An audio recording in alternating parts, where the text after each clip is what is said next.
probably thinking, why is a Monday Night Raw recap coming out on Tuesday? I was bedridden Monday. I'll just leave it at that.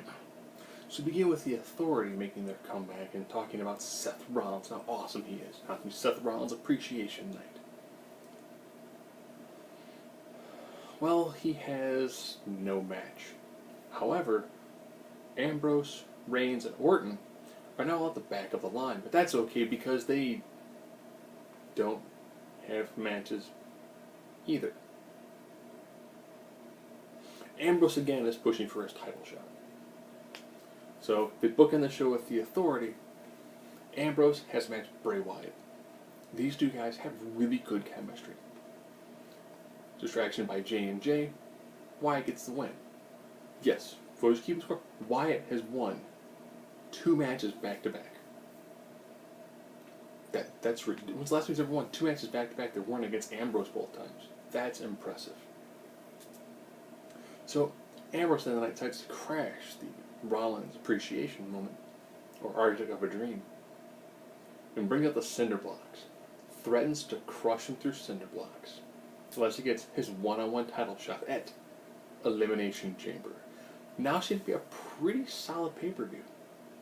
But back to the beginning of the show. Sheamus comes down and says, no, fella.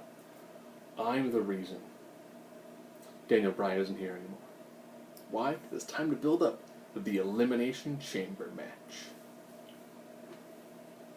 Stacked pretty well.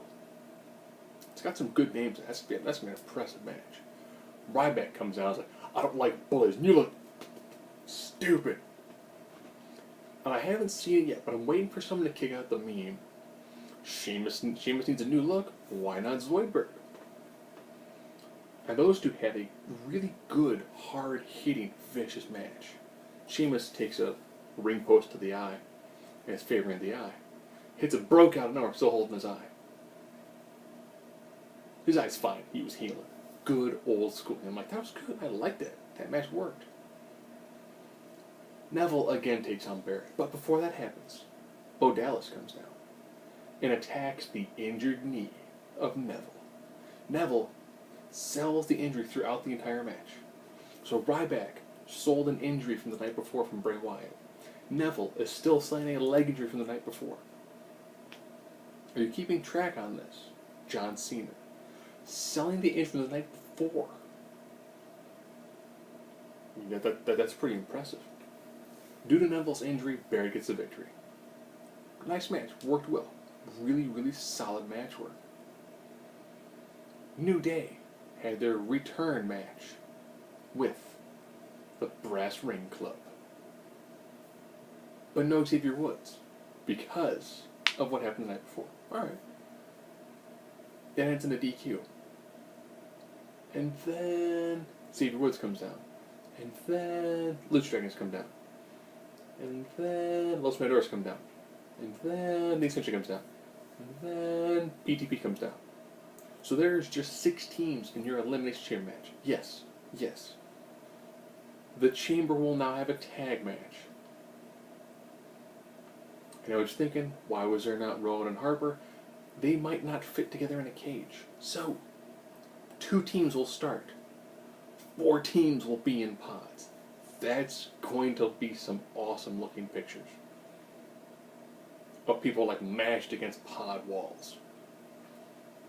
That match was kind of a throwaway, but it still kind of got the job done.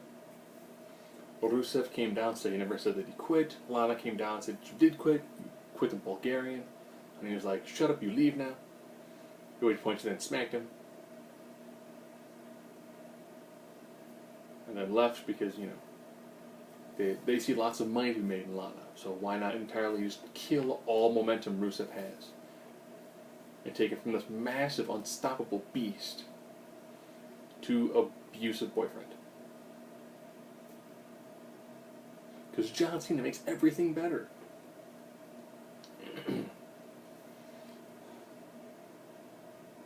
Stardust took on Ziggler. Ziggler fresh off a wicked shiner from his match with Sheamus.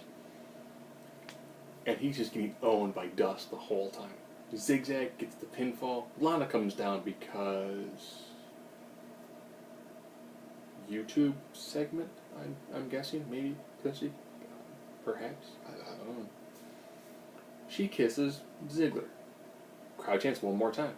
She kisses Ziggler. Rusev comes down and owns Ziggler. Rusev and Ziggler. It's a good feud. You might see that feud. Feud kind of work. I don't know how the last end up with Dolph, but whatever. It worked. Worked well. You know, I think Ziggler and Rusev will be a fantastic feud. Ziggler can win the IC title in the Chamber match, turn around, lose it to Rusev. Rusev can then go back to trying to feud with Cena, reunite the titles, try to regain some heat that way, potentially. Might work. You never know.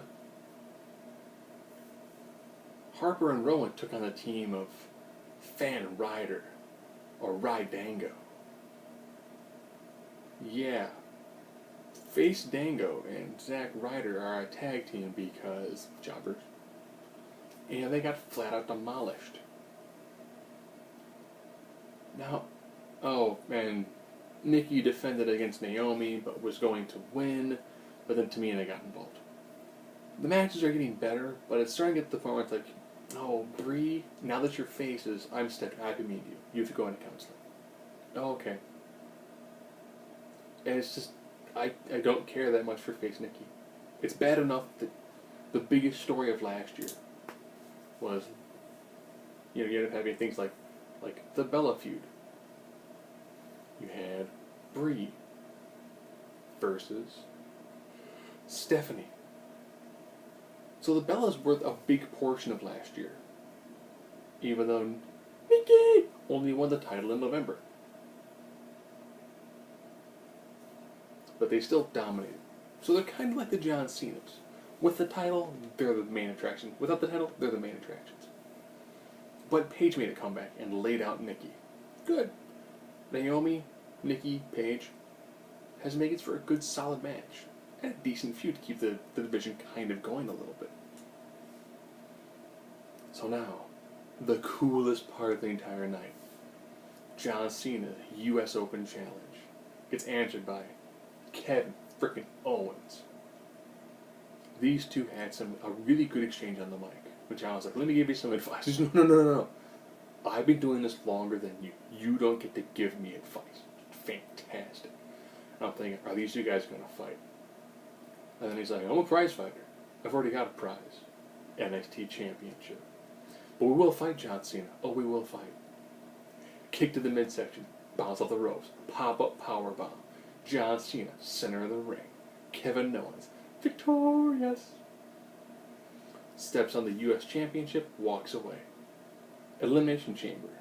Kevin Owens takes on John Cena. I will mention that they did hype the NXT pay-per-view going on Wednesday on the network. Did they oversell a little bit? Yeah. Which kind of they weren't going to have them actually fight. But awesome moment.